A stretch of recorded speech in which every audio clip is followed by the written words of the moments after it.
RRB NTPC की सबसे बेहतरीन क्लास में आप सभी का स्वागत है। इसमें हम तमाम प्रकार के सबसे बेस्ट क्वेश्चनों को देखेंगे जो कि प्रीवियस ईयर हैं। पहला क्वेश्चन कहता है मंगल ग्रह के आंतरिक भाग के गहन अध्ययन के लिए नासा द्वारा निम्नलिखित में से किस मिशन की घोषणा की गई। तो नासा ने कहा था हम कौन सा मिशन भेजने वाले हैं मंगल ग्रह का अध्ययन करने के लिए। तो कौन सा मिशन भेजा था? Insight mission. इसके अंतर्गत क्या था हम लोग जानने का प्रयास करते हैं।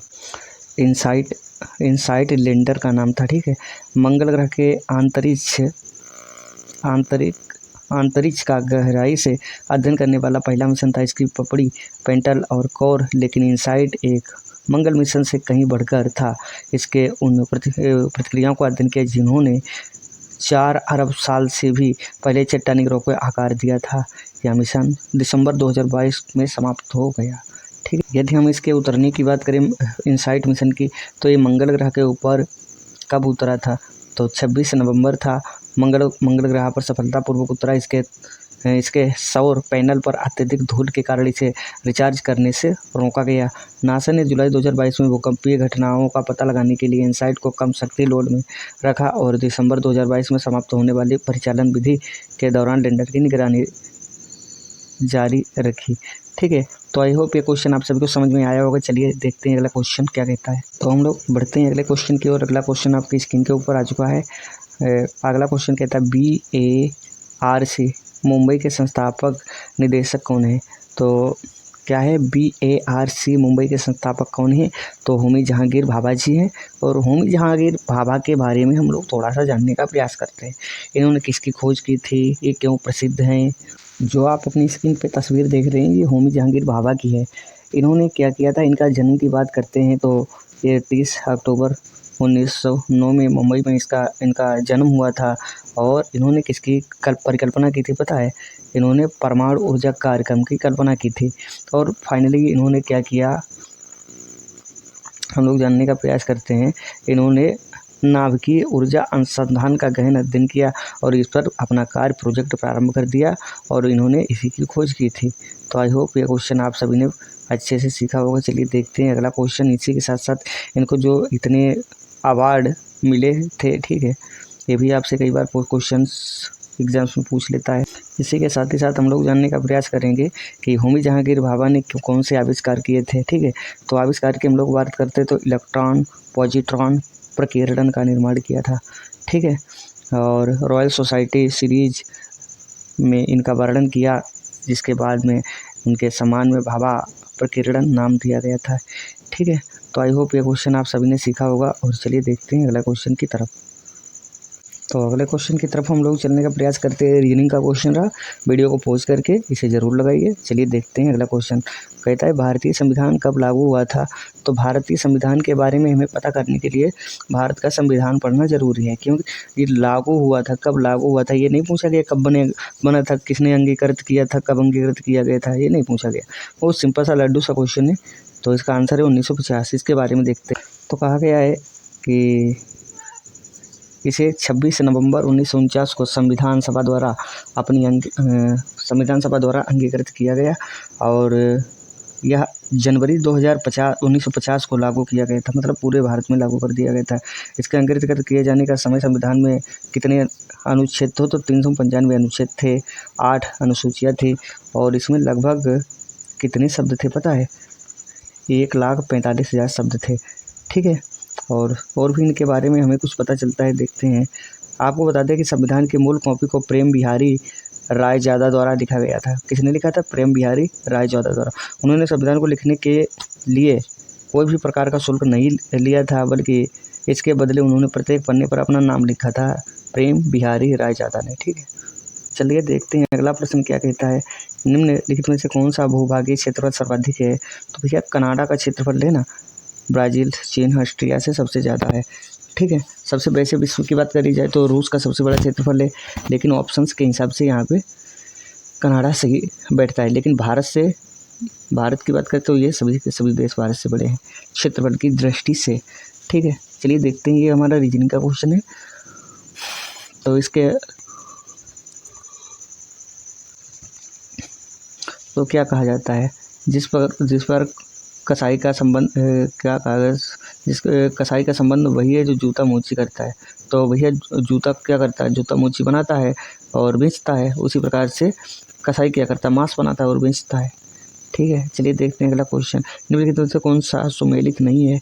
तो कहता है जो ऑप्शन दिए गए इसमें से कौन सा मैच नहीं खा रहा है। भांगड़ा बांध जो है ना हिमाचल प्रदेश में, बिल्कुल सही बात है। सरदार सरोवर बांध गुजरात में साबरमती नदी पर बनाया गया, ये भी सही है।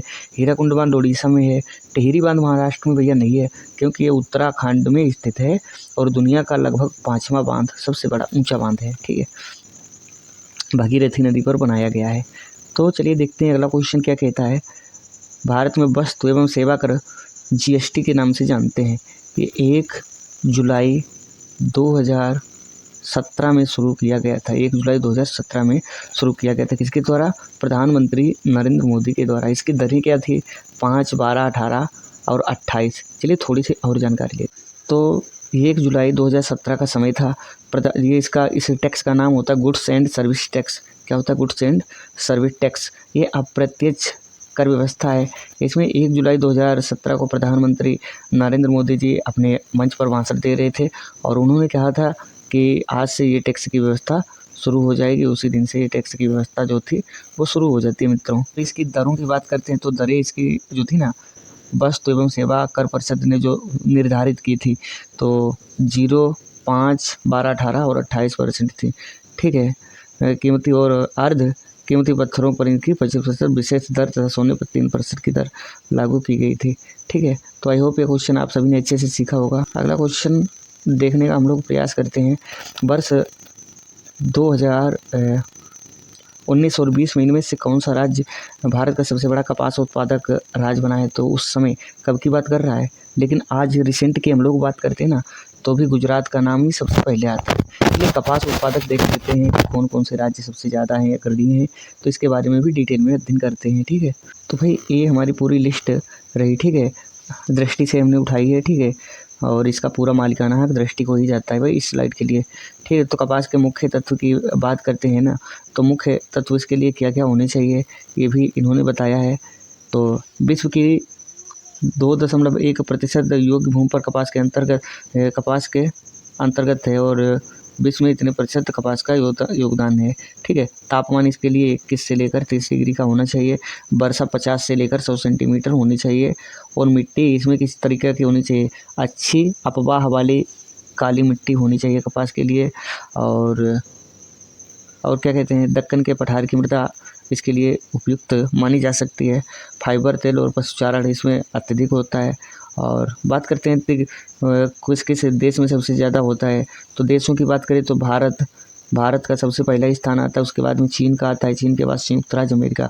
भारत, चीन, संयुक्त राज्य अमेरिका, इसका क्रम होता है। कौन सा क्रम? भारत, चीन, संयुक्त राज्य अमेरिका। ठीक है, राज्यों की बात करते हैं तो राज्य कौन कौन से इसमें आते हैं, तो सबसे पहला स्थान गुजरात का आता है और दूसरा स्थान इसका कौन सा आता? महाराष्ट्र का आता है।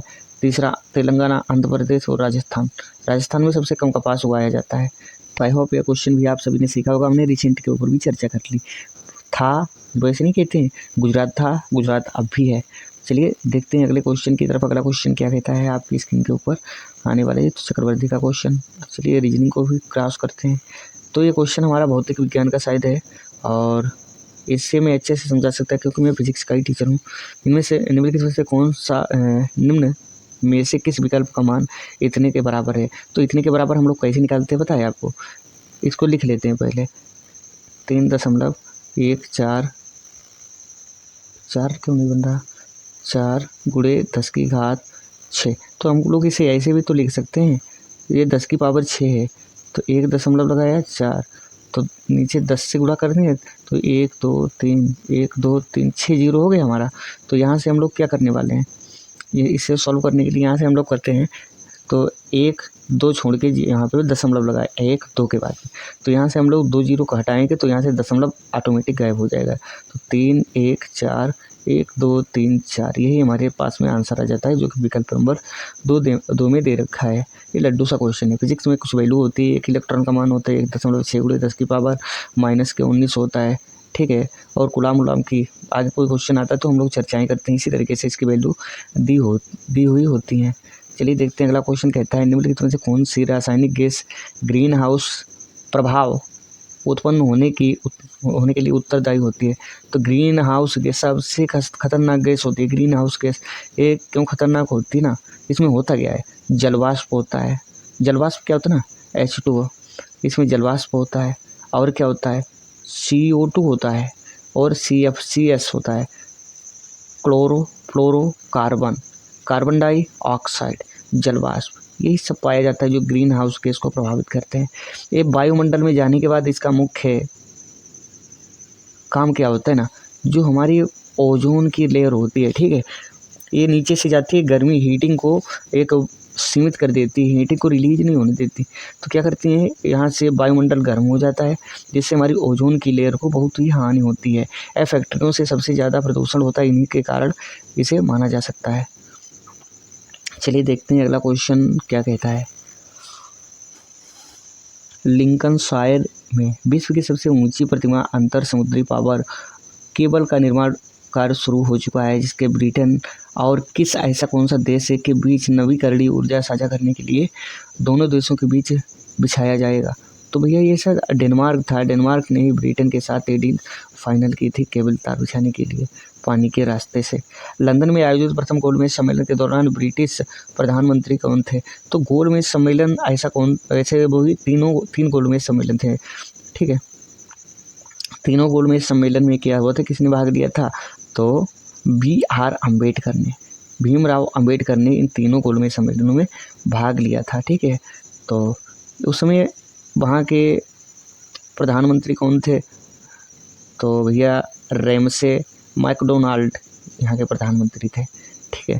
चलिए देखते हैं अगला क्वेश्चन क्या कहता है, और सबसे हलवा क्वेश्चन है, कहता है कि लासा LCM इनका इतना दे रखा है और मासा, अच्छा LCM ज्ञात करना है, दो संख्याओं का योग इतना है और इनका लासा निकालना है, ठीक है। तो इसको भैया बहुत हलवा सा क्वेश्चन है, स्टॉप करके निकाल दीजिएगा। चलिए देखते हैं अगला क्वेश्चन क्या कहता है। Which of the following articles of India constitution provide right against exploitation. तो एक्सप्लोनेशन के लिए कौन सा हमें ऐसा आर्टिकल दिया गया है, तो 23 इसका सही जवाब है। 19 में बोलने की स्वतंत्रता, बात करने की स्वतंत्रता, इंटरनेट चलाने की स्वतंत्रता, इन सभी की बात जो है ना अनुच्छेद 21 करता है। इसी के साथ साथ हम लोग 19 करता है। 21 की बात करते हैं तो इसमें प्राण एवं दैहिक स्वतंत्रता का उल्लेख किया गया है। इसी प्रकार से 23 के बारे में तो यहाँ पे दे रखा है, प्रोवाइड राइट टू अगेंस्ट एक्सप्लोनेशन, ठीक है। तो चलिए देखते हैं अगला क्वेश्चन क्या कहता है।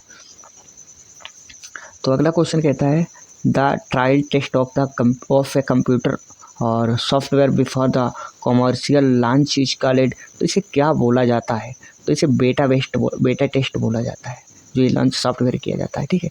तो चलिए देखते हैं दंड की प्रक्रिया संहिता CRPC की कौन सी धारा कार्यपालक मजिस्ट्रेट को किसी स्थान पर 4 से अधिक लोगों के एकत्र होने के निषिद्ध करने की शक्ति देती है। अर्थात कहती है कि भैया जो हम ये धारा लगाएंगे तो इसमें 4 से अधिक लोग इकट्ठा नहीं होंगे, तो वो धारा होती है 144, ठीक है।